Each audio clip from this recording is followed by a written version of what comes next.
Coucou les écolos, c'est bientôt Noël, c'est l'heure des surprises. Et rien de tel qu'une bonne mise en pratique pour tester son degré d'attachement aux choses. Hier soir, quand nous sommes rentrés à la maison, eh bien, il y a d'autres personnes qui étaient rentrées avant nous et qui en ont profité pour nous montrer à quel point nos placards étaient encore encombrés d'énormément de superflu. C'est fou ce que ça prend de la place quand c'est par terre. Et pour nous montrer à quel point on avait encore du superflu, nous ont retiré quelques petites choses, notamment de mes boîtes à bijoux. Alors c'est bête parce que ça prenait quand même pas beaucoup de place, hein, donc ça, ils nous ont pas énormément aidés si vous voulez. Et je comprends pas parce que il y avait récemment un compteur vert fluo tout neuf qui avait été installé dans notre rue, juste devant la maison, et ça s'appelle un super compteur intelligent linké, et ça, ils l'ont pas pris. Ça m'aurait arrangé qu'ils m'allègent de ça, mais bon voilà, ils ont préféré prendre d'autres choses, mais c'est très intéressant parce que au final, on a pu faire un bilan sur plein de petites choses un peu anecdotiques. Alors d'abord, ils sont allés ouvrir les cadeaux de Noël. Pourtant, il y avait bien marqué les prénoms des gens, papa, maman. J'ai appelé ma mère, elle m'a confirmé que c'était pas elle qui était venue passer. Et que pourtant, les cadeaux ont été ouverts. Donc, s'il vous plaît, lisez quand même avant d'ouvrir des cadeaux. Faites pas comme des gamins de 3 ans. Vous pouvez regarder à qui sont les cadeaux. Et donc ils ont notamment ouvert une boîte qui était en forme de cœur. Alors là, ils ont dû se dire, ouais, génial, il va y avoir un bijou à l'intérieur. Et effectivement, il y avait un bijou à l'intérieur. Donc quand on enlevait la boîte en forme de cœur, à l'intérieur, il y avait une autre boîte artisanale que j'ai trouvée d'un petit artisan qui est tourneur sur bois, tourneur de bois, je sais pas comment on dit, sur un marché de Noël. Et à l'intérieur, il y avait une petite babiole surprise pour ma belle-sœur, Béné. Donc, Béné... ne t'inquiète pas, ils n'ont pas pris la babiole, ça leur a pas plu. J'espère que ça te plaira mieux qu'à eux. Alors, autre chose assez intéressante, c'est qu'ils m'ont piqué une montre à laquelle je tenais beaucoup, ma montre préférée, j'en ai 3. Et ils m'ont pris ma montre préférée, pourquoi ? Parce que je ne la portais pas, j'avais pas voulu l'abîmer comme il pleuvait beaucoup et que j'allais me balader un petit peu en forêt et je n'avais pas voulu prendre le risque de l'abîmer. Donc c'est une belle leçon, ai-je vraiment besoin de 3 montres et est-ce que je ne ferais pas mieux de porter celle que je préfère ? Là aujourd'hui je porte les seuls bijoux qui me restent, ce qui sont ceux que je portais sur moi hier soir.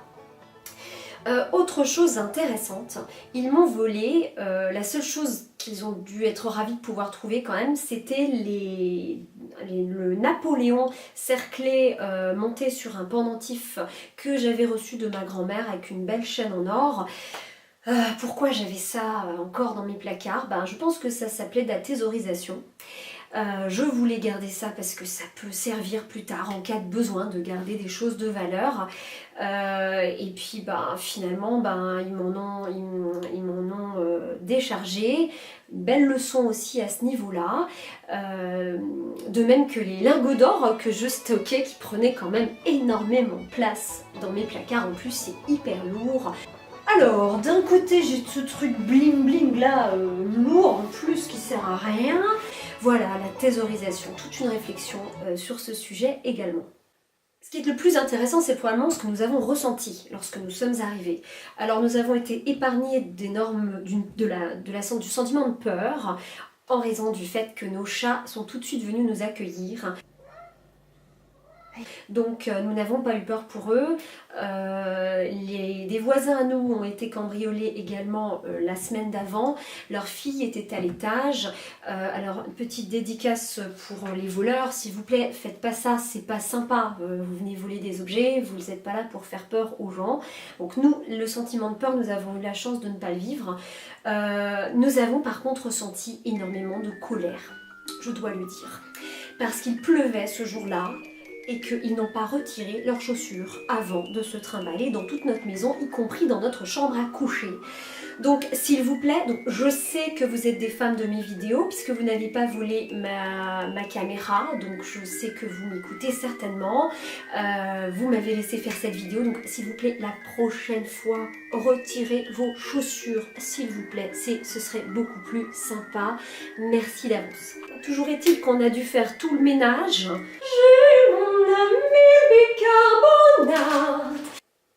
et que du coup on a perdu énormément de temps, et en fait on a perdu énormément de temps en paperasse, appeler l'assurance et faire l'inventaire des objets qui avaient été volés. Et là, encore une fois, alors là j'ai la confirmation de ce que j'ai écrit dans mon bouquin, c'est que les choses, ça prend du temps. Gérer des choses, ça prend du temps. Alors, conseil pour tous ceux qui craignent d'être cambriolés. Au vu des endroits où sont allés les cambrioleurs dans notre maison, conseil peut-être en or. Planquez vos lingots dans le jardin, au pied d'un arbre par exemple. Ils n'iront pas voir, enfin nous on ne les a pas trouvés, on n'a pas vu de traces de pas dans la boue, dans notre jardin. Donc planquez vos lingots sous les arbres, au pied des arbres, et c'est l'occasion de planter des arbres finalement. On en revient à l'essentiel. Planter des arbres, et puis rester auprès de son arbre, là où on vit heureux.